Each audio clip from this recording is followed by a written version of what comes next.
क्योंकि बाइबल बताता है प्रकाशित वाक्य 12 में वो भाइयों पर दोष लगाने वाला है। प्रकाशित वाक्य 12:10 वो भाइयों पर परमेश्वर के सामने दोष लगाता है दिन रात। क्या आपने सुना है फुल टाइम काम करने वाला? ऐसे कई मसीह कहते हैं कि हम फुल टाइम सेवा में हैं, पूर्ण काल समय में। मैं बताता हूं सच्चा फुल टाइम वर्कर वो शैतान है। प्रकाशित वाक्य 12:10 दिन रात वो फुल टाइम इस व्यवसाय में है कि लोगों पर दोष लगाए परमेश्वर के सामने, और वो परमेश्वर को झूठ नहीं कह सकता। जब लोग आप पर दोष लगाए तो वो शायद झूठ कह सकते हैं, अरे ये भाई ने ये किया, ये बहन ने ये किया, और वो शायद सत्य नहीं होगा। पर जब परमेश्वर के सामने, जब शैतान परमेश्वर के सामने झूठ नहीं कह सकता, जब वो कहता है इस बेटे ने आपके ये किया है, तो वो सच कह रहा है। वो कहता है, परमेश्वर क्या तो देख सकता है ये व्यक्ति अभी वो क्या कर रहा है, अभी अभी देखो देखो वो क्या देख रहा है उसके कंप्यूटर पर या उसकी फोन पर, वो क्या देख रहा है। परमेश्वर क्या कह सकता है? क्या परमेश्वर कहेगा अरे वो तो मेरा बच्चा है, वो ये कर सकता है? बिल्कुल नहीं,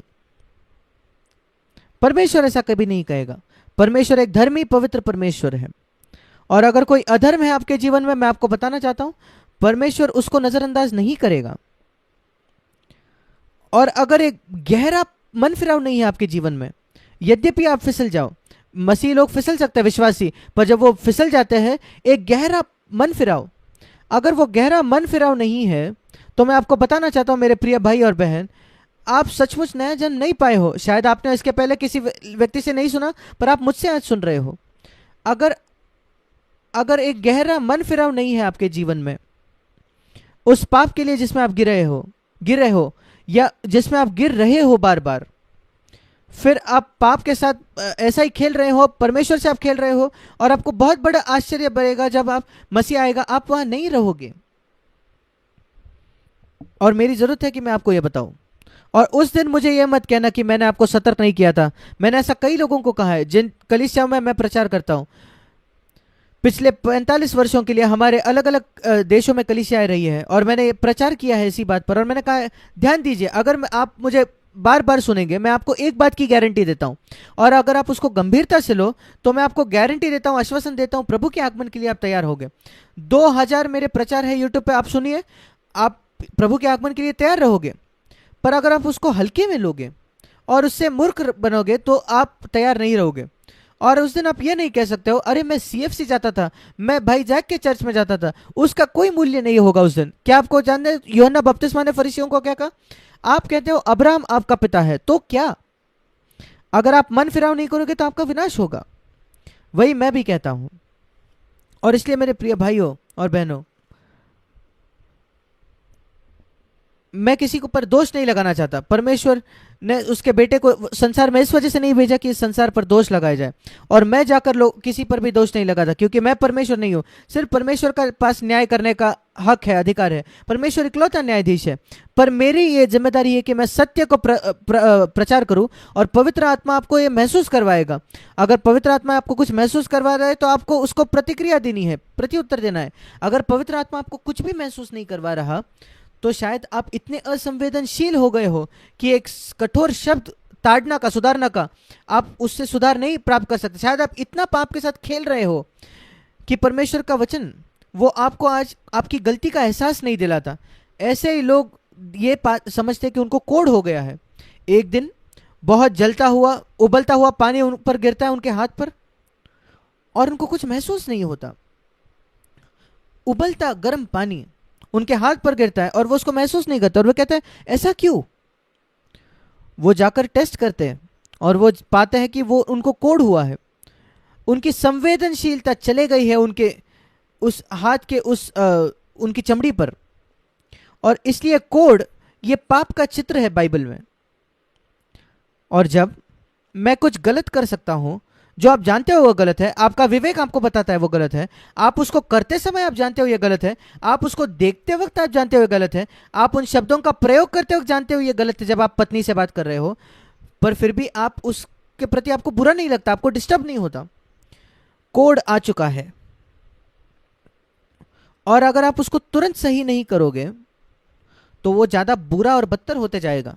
उसकी ट्रीटमेंट जल्दी लेनी चाहिए, हर दूसरे बीमारी के जैसे। जितने जल्दी आप उसका ट्रीटमेंट करोगे, उसका इलाज करोगे, उतना अधिक ये संभावना है कि आप चंगे हो जाओ। तो इन मूर्ख कुंवारियों के साथ क्या गलत था? परमेश्वर के साथ गुप्त में उनका एक जीवन नहीं था। जब आप सोचते हो मसीह के आगमन के लिए तैयार होना, वो पहली बात है मैं जो कहूंगा, आपके छिपे हुए जीवन पर ध्यान दें। आपका छिपा हुआ जीवन क्या है? आपका बाहरी जीवन वो आपके काम है, आपके शब्द है जो लोग सुन पाते हैं। आपका छिपा हुआ जीवन, उसके दो भाग हैं। एक है दूसरे लोगों से अलग, जो आप आपके घर में कैसे बर्ताव करते हो। मसीह का सच्चा शिष्य, यीशु का सच्चा शिष्य, वो उसी तरीके से बात करेगा, बिल्कुल कृपा से युक्त, उसके पत्नी के साथ या उसके पति के साथ, जैसे वो किसी अजनबी से बात करता है या दूसरे विश्वासी से बात करता है, बिल्कुल कृपा से। अगर वो कृपा उसके नहीं है उसके बात करने में उसके घर पर, तो उसके मसीहत के साथ कुछ गलत है। वो एक पाखंडी है, कपटी है। वो लोगों के सामने एक छवि तैयार करना चाहता है कि वो एक अच्छा संत है, बड़ा संत है, और घर पर जहां उसको कोई फर्क नहीं पड़ता उसकी पत्नी क्या सोचती है या उसकी पति के उसके विषय में क्या सोचती है, तो वो अलग व्यक्ति है। ये मूर्ख कुंवारी है, मैं आपको बताना चाहता हूं ये। या उसके काम करने की जगह जहां कोई विश्वासी नहीं है और उसको कोई फर्क नहीं पड़ता लोग वहां क्या सोचते हैं, क्योंकि लोग जानते भी नहीं कि वो मसीह का शिष्य है, और इसलिए उसको फर्क नहीं पड़ता कि वो कैसे बर्ताव करता है। पर कलीसिया में लोगों के सामने वो बहुत सतर्क होता है। और ये एक क्षेत्र है जहां हम गंभीरता से अपने आप का न्याय कर सकते हैं। आप परमेश्वर के आगमन के लिए तैयार होना चाहते हो तो सोचिए, कपटी, पाखंडी, एक नाटक करना, लोगों के सामने नाटक करना, और असल में तो आप बहुत अलग हो। तो क्या हुआ? जब दूल्हा आया, उनके पास अधिक तेल नहीं था, और दूल्हा आया, उनकी मशालें जल बुझ चुकी थी, और दरवाजा बंद हो गया। और फिर मत्ती 25:11 में लिखा है, वो कहते हे स्वामी हमारे लिए द्वार खोल दे। वो कहता है मैं तुम्हें नहीं जानता। और इसलिए यीशु कहता है इसलिए जागते रहो, 13 वचन, मत्ती 25:13, क्योंकि तुम ना उस दिन को जानते हो ना उस घड़ी को। और मैं एक और बात कहना चाहता हूं इसी संबंध में। अगर आप एक पवित्र जीवन जीना चाहते हो सिर्फ इस वजह से कि आपको लगता है यीशु मसीह कभी भी आएगा, फिर वो सही उद्देश्य नहीं है पवित्र होने के लिए, सही मकसद नहीं है। ये एक ऐसे लड़की के जैसे जिसकी सगाई हुई एक मनुष्य के साथ, वो पुरुष किसी दूर देश में गया, वो कहता है मैं वापस आके तुझसे विवाह करूंगा, और वो सिर्फ इस वजह से विश्वास योग्य है उसके प्रति, वो नहीं जानती वो कब आएगा। और जब वो आता है, वो नहीं चाहता कि वो किसी और पुरुष के साथ पाई जाए। वो सच्ची विश्वास योग्य दुल्हन नहीं है। एक सचमुच विश्वास योग्य दुल्हन, उसको कोई फर्क नहीं पड़ेगा अगर वो सुनता है, वो जानता है या नहीं, मुझे विश्वास योग्य रहना है मेरे उस दूल्हे के प्रति जो यहां नहीं है, मैं किसी और पुरुष के साथ नहीं जाऊंगी। और यीशु मसीह का सच्चा शिष्य, वो हमेशा यत्न करेगा कि वो विश्वास योग्य रहे। शायद मसीह आए, अगर आपको मालूम होता कि मसीह 100 साल बाद आएगा, आप कैसे जियोगे अगले 100 साल? मैं मेरे लिए कहूंगा वैसे ही जैसे मैं अगर जानता कि मसीह कल इस दोपहर में आने वाला था, आज दोपहर में, आज शाम को या आज रात, कोई फर्क नहीं होता मेरे जीवन में। मैं परमेश्वर के सामने ये कह सकता हूं, अगर मैं जानता कि यीशु मसीह आ रहा है आज रात, या मैं जानता कि वो 100 साल बाद आने वाला है, कोई फर्क नहीं पड़ता मेरे जीने में, क्योंकि मेरी पवित्रता उसका कोई संबंध नहीं है। अरे मैं ये नहीं चाहता कि मसीह मुझे पाप में पाए। उस मेरे अंदर एक शुद्धता की इच्छा है। जब आप देख लेते हो पाप क्या है, मेरी पाप की व्याख्या यह है एक सीवर में कूदना, एक गटर में कूदना। क्या आप जानते हो गटर क्या है? जब आप आपके टॉयलेट को फ्लश करते हो, वो सारी गंदगी जहां जाती है वो उसको कहा जाता है सीवर।